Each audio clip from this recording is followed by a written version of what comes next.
오늘 말씀은 요한복음 6장 66절에서 69절까지 4절 말씀입니다.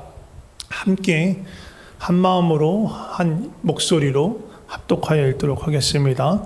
시작. 그때부터 그의 제자 중에서 많은 사람이 떠나가고 다시 그와 함께 다니지 아니하더라.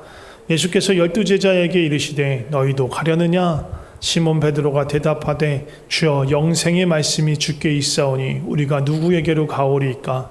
우리가 주는 하나님의 거룩하신 자이신 줄 믿고 알았사옵나이다. 아멘. 오늘 말씀은 생명의 떡, 생명의 말씀이란 제목으로 나누려고 합니다. 오늘 지금 읽은 본문 말씀은요, 요한복음 6장의 마지막 부분에 나오는 말씀입니다. 시작이 많은 사람이 예수님을 떠나가고 다시는 그와 함께 다니지 않았다라는 기록으로 시작돼요. 도대체 무슨 일이 있었길래 사람들이 예수님을 떠나갔을까? 그리고 그냥 사람들 아니죠. 그의 제자 중에서 많은 사람이 떠났대요. 도대체 무슨 일이 있었길래? 이 말씀은 요한복음 6장에는 가장 큰 사건은 오병이어 사건이에요. 오병이어 사건이 있었어요. 수많은 무리들이 예수님을 따라왔고요. 다들 아시지만 날은 저물어가고 먹을 것은 없었어요. 그래서 누가 먹을 것을 주냐 마냐 어디서 사오냐 몇백 데나리온이 있어도 되냐 마냐 그런 얘기 막 오가는데 예수님이 너희 안에 있는 것을 주라 해서 찾아봤더니 물고기 2마리 떡 5조각이 있었어요. 그걸로 예수님께서 감사하면서 이것을 축복하고 나눠줄 때 모든 사람, 성인 남성만 5,000명 되는 큰 무리들이 모든 것을 다 먹고 또 남을 정도였습니다. 그리고 그 현장에 있었던 사람은 충격을 받았어요. 우와, 이 예수라는 자를 따라다녔더니 떡이 나오는구나. 굶지 않겠구나. 우리 너무너무 힘들게 매일매일을 살아왔는데 이 양반 따라다니면 평생 밥 굶지 않고 살겠어. 그냥 저 양반 하는 얘기 듣고 저 양반 이렇게 기적 일으키는 거 구경하고 그러면 떡도 나와. 고기도 얻어먹을 수 있어. 우와, 저 양반은 우리 임금 삼아야겠다.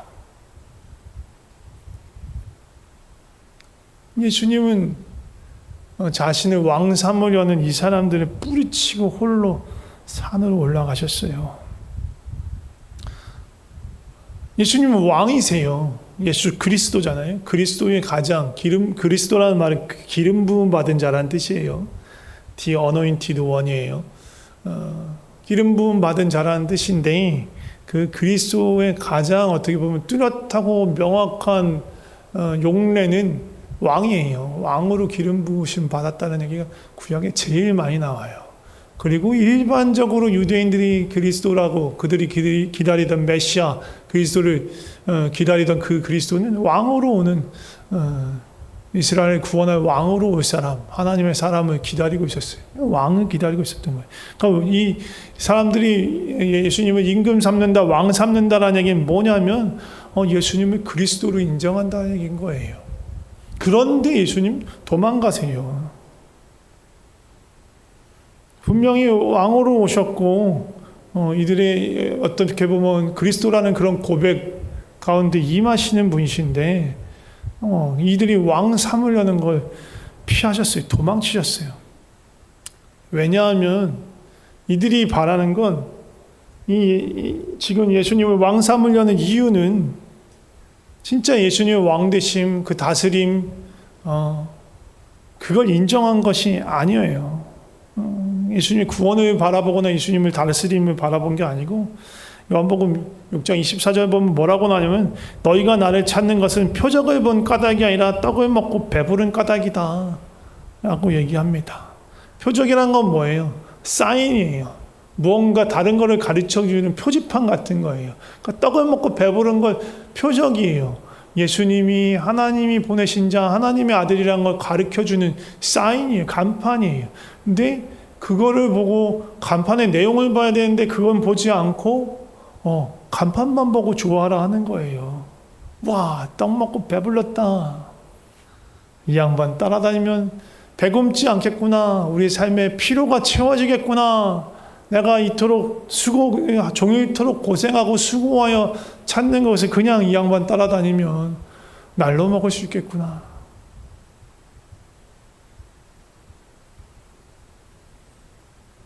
내가 원하는 것 아무런 수고 없이 무제한으로 얻을 수 있겠구나 라고 생각했기 때문에 예수님을 왕으로 삼고자 했던 거예요. 이들에게 있어서 그냥 예수님은 먹고 사는 문제를 해결해주는 그냥 능력자였던 거예요. 그래서 예수님은 이 사람들을 피하려고 했던 것입니다. 제자들 먼저 갈릴리 호수 건너편으로 보내세요. 그리고 산으로 혼자 떠나셨다가 다시 제자들하고 합류하십니다.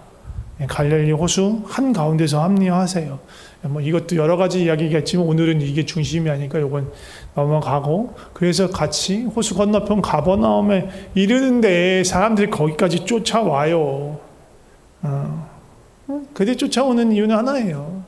떡을 먹고 배불렀기 때문에. 예수님 쫓아다니면 배굶지 않을 수 있어요. 먹고 사는 문제가 해결되고 삶의 피곤함과 어려움이 해결되니까 주님을 따라가고 싶었던 거예요. 그건 지금도 마찬가지예요. 그런 거는 우리 역시 먹고 사는 문제를 해결해 줄 누군가를 찾고 있습니다.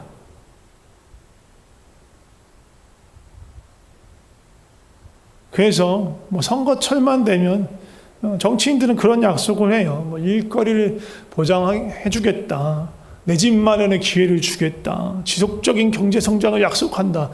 그걸 어떻게 보장해요? 못해요. 아무도 못해. 그런데 또 그 말에 현혹됩니다. 우리를 풍요롭게 할 누군가, 우리를 부자로 만들어줄 누군가를 찾아요.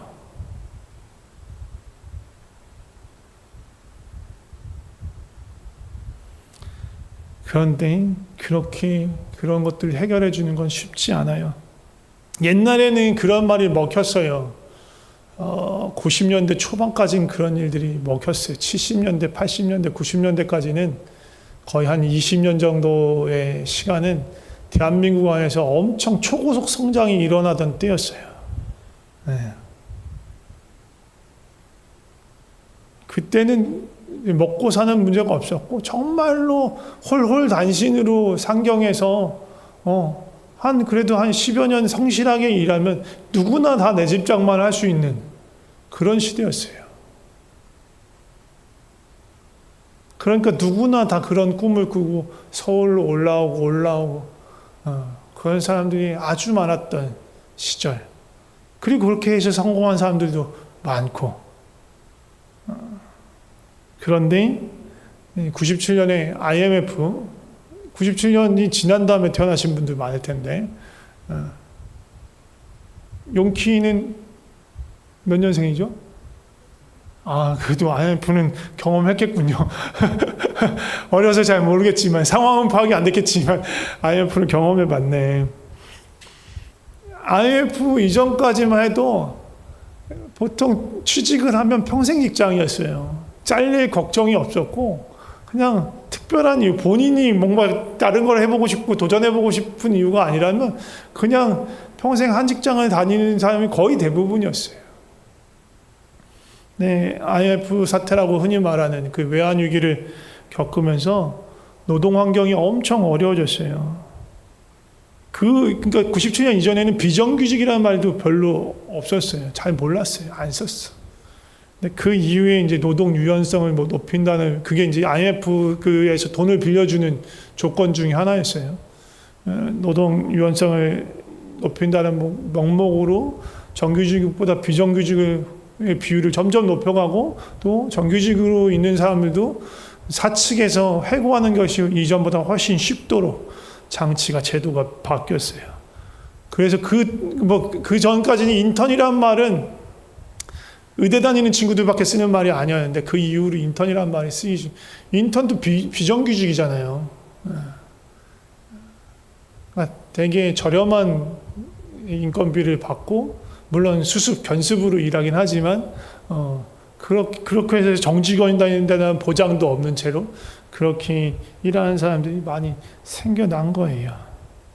그러니까 그 시대 이후로는 그 선거철마다 그런 고용 불안을 해결하겠다 막 그런 얘기들을 많이 하는 사람들이 있어요. 근데 아무리 말로 해봐야 그게 되기 쉽지 않아요. 안정된 직장을 얻는 건 정말 어려워요. 대한민국 안에서. 여러분들은 대한민국에서 잘 안 사니까 이 젊은 친구들 잘 모를 수 있지만 대한민국의 현실이 참 어렵습니다.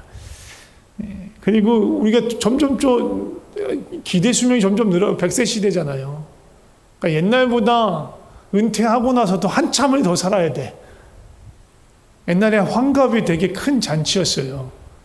환갑이 뭔지 아세요? 우리 젊은 분들 60세 생일을 아주 크게 성대하게 축하해주는 모든 친척들 다 모아가지고 진짜 엄청 그 막 큰 뷔페가 오는데 사람 다 모아가지고 했는데 요즘엔 환갑잔치 안 해요. 거의 안 해. 왜? 너무 환갑이 흔해졌어. 차라리 7순이나 뭐 8순이나 그런 걸 더 크게 해도 환갑을 그렇게 크게 하진 않은 것 같아요. 옛날보다 너무 이게 흔한 일이 돼서 옛날엔 못 살 때는 환갑을 맞이하는 게 힘들었거든요. 60세까지 사는 게 힘들었어요. 그러니까 60세 살면 아유 오래 사셨습니다 하면서 축하합니다. 더 건강하게 오래 사세요 하면서 60세 생일을 축하해드렸단 말이에요. 근데 지금 60세만 시니어도 아니잖아요. 65세부터 시니어 아니에요? 한국은 그런 걸로 알고 있는데 그죠? 전철 공짜로 타는 것은 65세부터잖아요. 60세 환갑 때도 전철 공짜가 아니에요. 기대 수명이 그만큼 늘어났어요. 은퇴하고 나서도 한참 더 살아야 돼. 은퇴하고 나서도 한참 더 살아갈 만큼의 재정적인 여유가 있어야 되는 거예요. 그 재정의 필요는 더 많아진 거예요. 더 오래 살면 오래 살수록 또 아픈 데도 많잖아요. 그럼 그 모든 비용도 다 필요한 거예요.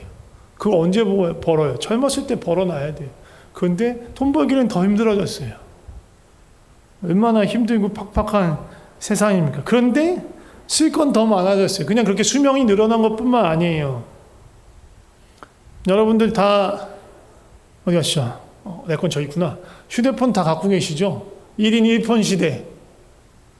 우리 때만 해도 상상을 못했어요.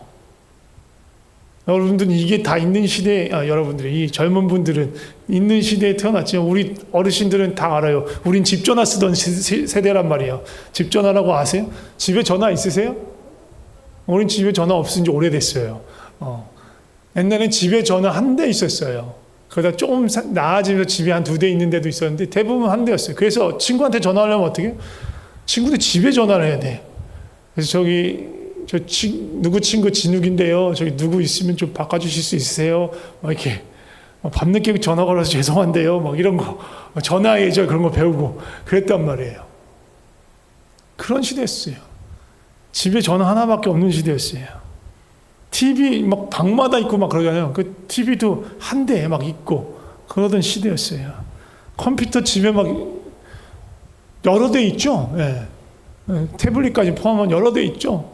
옛날엔 컴퓨터 없는 집이 대다수였어요. 저같이 어려서부터 컴퓨터 좋아하는 사람들이나 막 부모님 쫄라가지고 컴퓨터 사달라고 해서 막 집에 간신히 컴퓨터 한 대 있던지 없던지 하는 그런 시대였단 말이에요. 근데 지금 태블릿 포함하면 집에 여러 대의 컴퓨터가 있어요. 휴대폰 요금도 다 따로따로 내야 되는 거잖아요. 얼마나 많이 돈이 필요해요. 인터넷 요금도 나가야 되지, TV 요금도 나가야 되지, TV도 요즘 공중파 안 보고 그러니까 케이블 요금 나가야 되지, 전화 요금 나가지, 인터넷 요금 나가지, 등등등. 나갈 돈은 엄청 많아졌어요. 우리의 소비는 이전보다 훨씬 많아졌는데 소득은 그렇게 늘지 않았던 거예요. 그리고 안정된 일자리를 찾는 건 힘들고 우리의 기대 수명은 더욱 늘어나고 그러니까 어떻게 해요? 살기 힘든 거예요. 옛날보다 훨씬 살기 힘들어요. 집 사는 거요. 요즘은 정말 거의 집은 못 산다고 살아가는 거예요. 옛날에는 정말로 그냥 성실하게 열심히 일하면 집 사는 거 뭐 그렇게 어렵지 않네라고 생각했는데 요즘엔 서울 시내에서 집 사는 건 힘들어요. 경기도권으로 가면 조금 가능할 수 있고요. 아예 그냥 조금 더 먼 지방 도시로 가면 그래도 가능할 수 있어요. 근데 서울 시내에서 집 사는 건 너무너무 힘든 일이 됐어요. 그러니까 이런 필요를 누군가가 채워준다, 채워줄 수 있다 라고 하면 그런 사람에게 우리가 표를 던지는 거예요.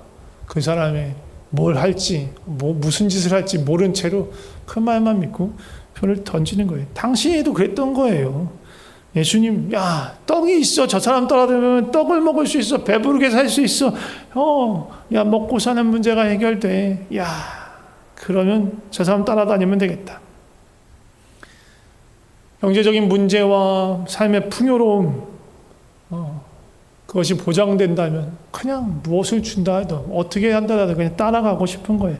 그래서 예수님은 그들을 피했습니다. 그리고 말씀하십니다. 썩을 양식을 위해서 일하지 말고 영생하도록 있는 양식을 위해서 하라. 썩을 양식이 뭐예요? 세상의 그런 필요들, 세상의 떡을 찾아다니는 것, 그게 썩을 양식이에요. 그건 참된 배부름, 참된 만족을 줄 수가 없어요. 그래서 예수님이 다시 뭐라고 하냐면, 야, 모세가 하늘로부터 떡을 준 게 아니야. 하나님께서 하늘로부터는 참 떡을 주는데, 그 떡이 세상에 생명을 준 떡인데, 그 떡이 바로 나야. 나는 생명의 떡이니. 예수님을 먹으라고 하세요. 예수님의 떡이신 예수님 자신을 먹을 때 우리는 생명을 얻는 거예요. 결코 줄이지 않는 생명을 먹는 겁니다. 이 떡을 어떻게 먹느냐? 예수님 믿는 것이 떡을 먹는 거죠. 예수님을 하나님이 보내신 이로 믿고 따라가는 거예요. 예수님과 연합한 삶, 동행하는 삶을 살아가는 거예요. 예수님을 그 떡 주는 사람으로 여기는 것이 아니라 내 삶을 다스리시는 진정한 왕으로 인정하고 영접하여 그 말씀을 따라 순종하며 살아가는 삶인 거예요. 그것이 예수님 생명의 떡이신 예수님을 먹는 것입니다. 예수님이 이렇게 말씀하시는 거예요. 야, 떡 아니고 날 좀 봐. 떡보다 중요한 게 있어. 떡은 진짜 네 생명을 살리지 못해. 네 생명을 살리고 네 삶의 진정한 의미를 알려면 나를 먹어야 돼. 나를 믿어야 돼. 나를 봐야 돼. 라고 예수님 말씀하시는 거예요. 우리 앞에 떡이 2개 있는 거예요.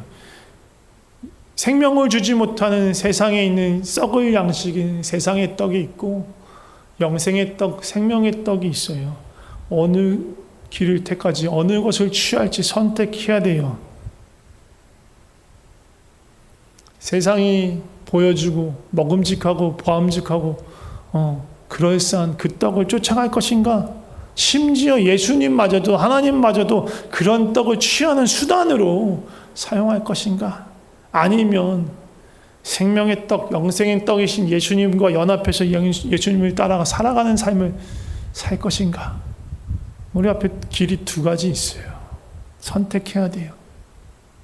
오늘 본문을 보면 안타깝게도 많은 사람들이 생명의 떡이고 생명의 말씀이신 예수님을 떠나가요.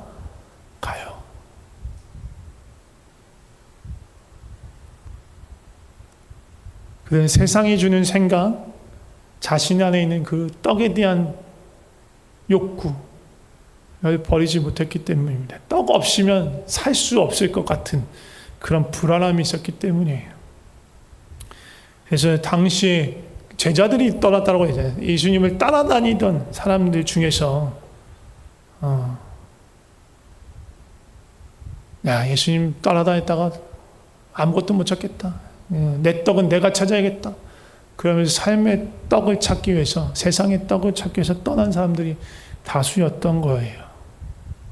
그러니까 세상이 요구하는 떡, 이거 없으면 너 안 돼. 야, 너 스마트폰 없으면 안 되잖아. 인터넷 없으면 네가 어떻게 살아. 야, 먹고 살 거는 해결해야지.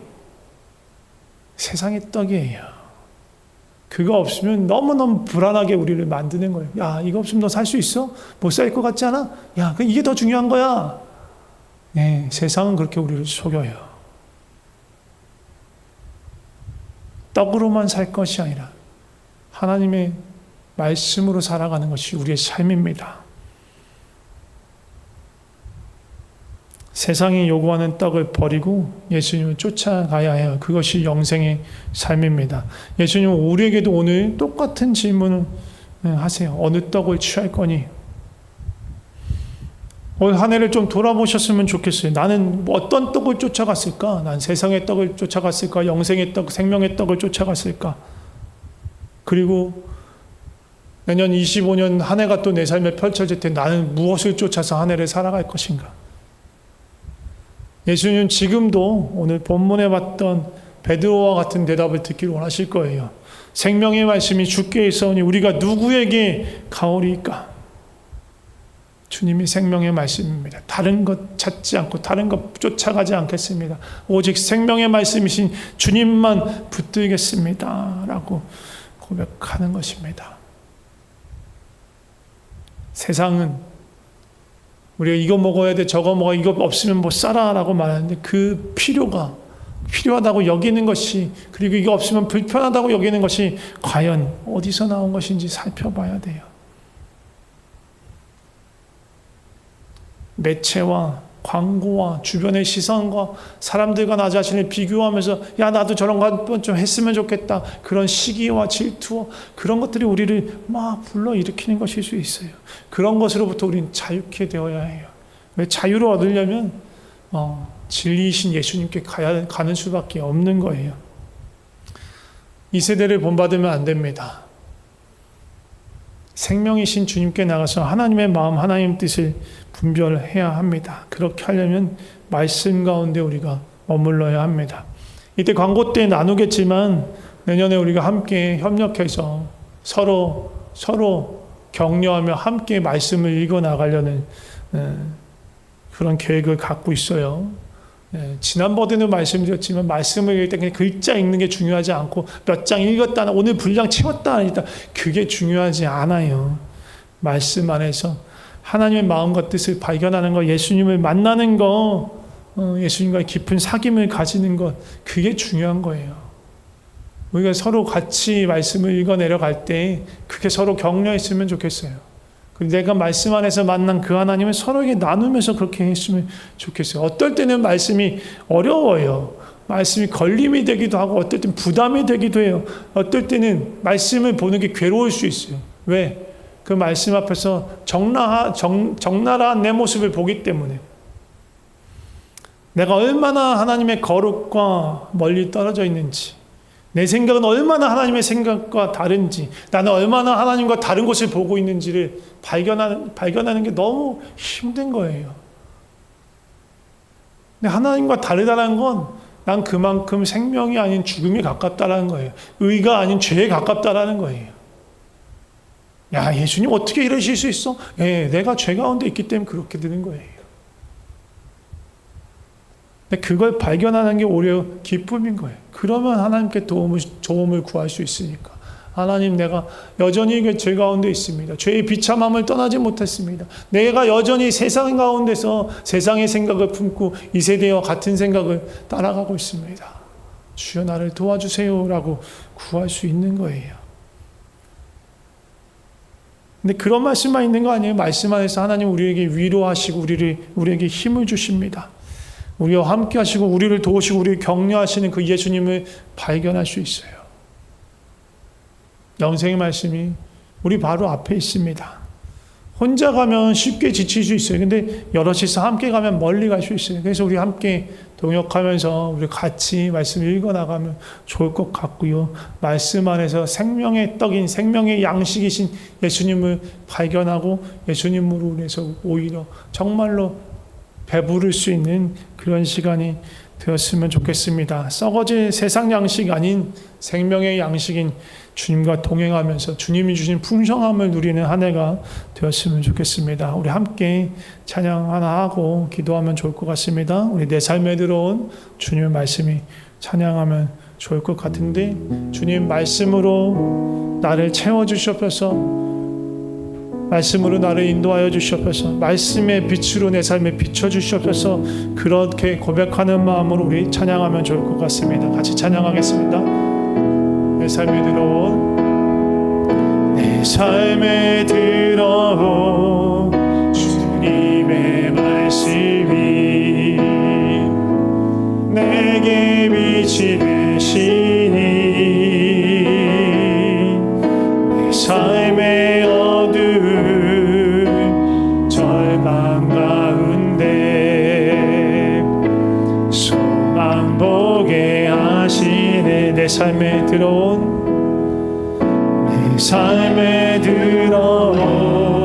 주님의 나를 인도하시니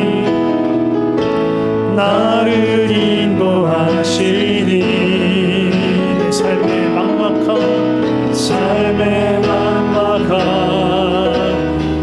문제 가운데 주님 보게 하시네. 말씀이 내게 역사하기를 말씀이 내게 살아있기를 하나님 말씀을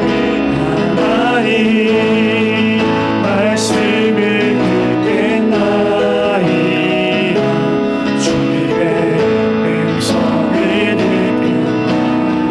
내 삶에 들어온 주님의 말씀이 삶에 들어온 주님의 나를 인도하시니 내 삶의 막막한 모든 문제들 가운데 주님의 뜻을 보게 하여 주시고 주님 나를 인도하여 주시옵소서. 주님께 보게 하시는 말씀이 내게 역사하기를 말씀이 내게 살아있기를 하나님 말씀을 듣겠나이다. 주님의 음성을 듣겠나이다. 말씀이 내게 역사하기를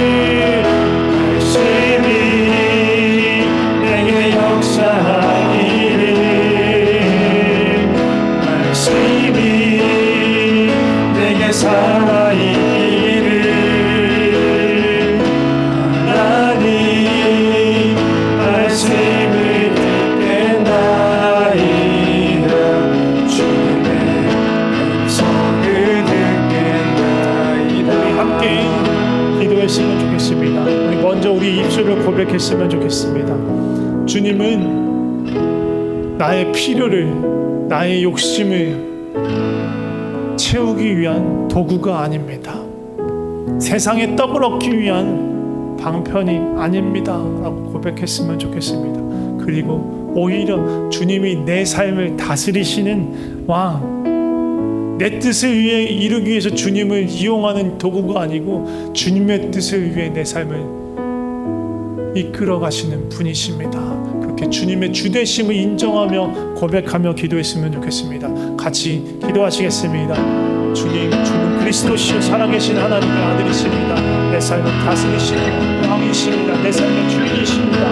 내가 원하는 것, 나의 뜻, 나의 소망을 이루기 위해 주님이 필요하고 주님을 이용하고 주님을 사용하고 주님을 부리는 것이 아니고 주님 나의 삶을 사용하셔서 주의 뜻을 이루어 가주시옵소서. 주의 뜻을 이루시고 주님의 일을 역사를 이루어 가시는데 내 삶을 사용하여 주시옵소서.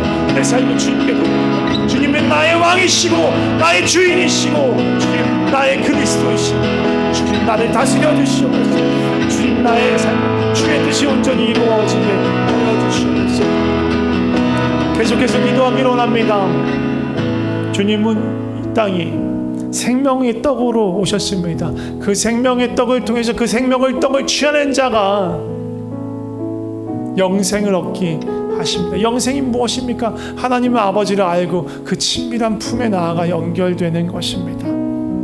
우리 같이 기도했으면 좋겠습니다. 주님 안으로 생명의 떡이신 주님을 통해서 그 말씀을 통해서 주님을 더 가까이 알아가게 하여 주시고 주님 곁에 머물게 하여 주시옵소서. 주님과 연합하여 친밀한 사귐을 살아가는 그 삶 살아가게 하여 주시옵소서 라고 간절히 구하며 나갔으면 좋겠습니다. 같이 기도하겠습니다. 주님 영생을 얻기로 합니다. 생명의 떡이신 주님을 인하여 영생을 얻기로 합니다. 영생은 유일하신 하나님과 그 보내신 예수 그리스도를 아는 것입니다. 친밀히 사귀는 것입니다.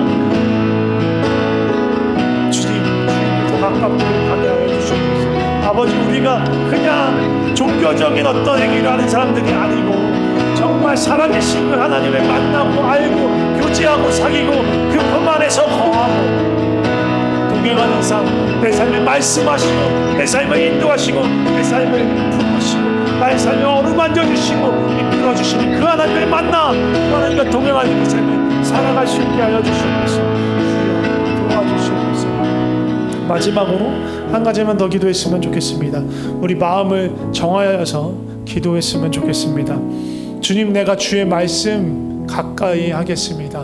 생명의 양식이신 주님의 가까이 하겠습니다. 우리의 영의 양식인 그 말씀을 가까이 하겠습니다. 내년부터 말씀을 붙들고 함께 그 양식을 먹고 그 안에서 주님을 발견하며 주님을 알아가는 그런 삶을 살기로 합니다 하고 우리 마음을 정하여 드리며 나갔으면 좋겠습니다. 같이 기도하겠습니다. 주여, 주님께 우리 마음을 드립니다. 마음을 정합니다. 주여, 우리 주님을 알기로 합니다. 말씀 가운데서 알기로 합니다. 우리 마을과 가깝게 우리 성도님들 함께 주의 말씀 가운데 나아가게 하여 주시고 말씀을 읽게 하여 주시고 묵상하게 하여 주시고 그 안에서 주님을 발견하게 하시고 주님과 깊은 사귐 가운데 나아가는 그런 말씀입니다. 우리 서로 격려하며 함께 갈 수 있도록 주의 역사하여 주시옵소서. 아버지, 먼저 나의 마음을 드리고 그것으로 주의 역사하여 주시옵소서.